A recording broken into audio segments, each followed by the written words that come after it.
Hey guys, I'm Tommy. This is Randy. We cover Iowa State sports for the Des Moines Register, and welcome to this week's episode of the Cyclone Scuttlebutt. Today, right now, we're talking about Iowa State's win over number 1 Oklahoma. Randy, where would you rank this among the biggest wins in Iowa State history? I guess I could take the coward way out and say modern day history. Sure. But I'm going to say this, it was the biggest victory in Iowa State history. I think basketball is more competitive today nationally, globally, than what it was in 1957, with all due respect to Gary Thompson. I mean, a very good friend of all of ours. But I think there's more competition today. I think rosters have better players, more better players than what there were back in 1957. But certainly this what happened Monday night was a great victory, regardless whether it's 1 or 1A. It couldn't have come at a better time, because you talk about how Iowa State kind of had that 2-game losing streak.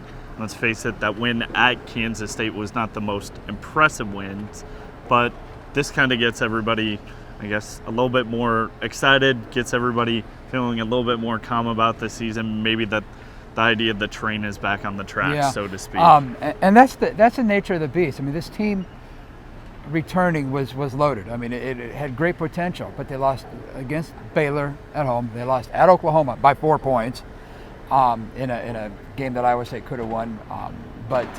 So I mean, this team's was certainly never out of contention, but given the expectations that everybody had for the team, losing those games early in the season, I think that made fans kind of wonder what was going on. And George Niang, even in the post-game interview after the game Monday night, said after hitting rock bottom, these guys are back. This team is back together. You know, I questioned him. I said, rock bottom, really losing against Baylor and OU, rock bottom? And he said, yeah, it felt like it. So yeah, this team is back, but we'll see what happens in the next couple of games. Yeah, they've still got, I mean, we talk about this part of the schedule. It is a very tough one, right, especially what's awaiting them the next couple of games, too. So I guess now they get a little bit of momentum right now, and they need it more than ever. Play at TCU on Saturday. Another big Monday game. Yeah.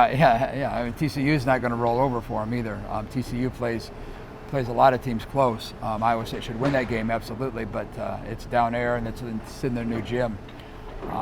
But teams on the road in the Big 12, we all know how that goes. And then you're right, coming back to Hilton Coliseum for another big Monday, another 8 o'clock game. I guess that's the nature of the beast too. When you're good, the Big 12 puts all the games at 8 o'clock or ESPN or whoever it is. But yeah, Kansas. And Kansas is ranked number 3 this week. If some quirk of the imagination, if Kansas should move up to number 1, then does the Kansas game, if Iowa State beats Kansas on Monday, does that turn into the biggest victory ever? We'll see. I mean, I think it kind of depends where Kansas ranks at that point, but it's definitely not. Happen. Yeah, it's definitely not a good time to be the top-ranked team in the nation. Yeah, so. The way things are going anyway. So yeah, so for Des Moines Register and DesMoinesRegister.com, he's Tommy Birch and I'm Randy Peterson.